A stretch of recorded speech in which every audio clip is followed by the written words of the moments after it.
Hello everyone, I'd like to introduce you to Chrissy Burrow, my assistant and actually, believe it or not, employee number 2 in Denago Powersports' history.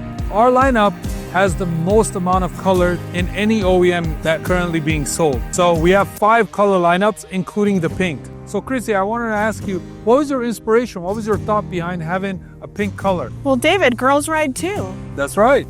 And I mean, your little brother or your older brother has an ATV in yellow or blue, or a dirt bike in yellow or blue, and a girl wants pink. It was kind of for us, it was an indication that it was going to be so popular because when we came here last year with the pink dirt bike and the pink ATV, all the little girls and all the family members really loved it. So we're like, wow, this is actually going somewhere. And so it became so popular that we decided to make it a stock color. So just like Chrissy, everybody's voice is heard in Denago. So thank you, Chrissy, for the great idea. And I'm sure there's a lot of little girls who are loving their pink vehicle. That's just our style.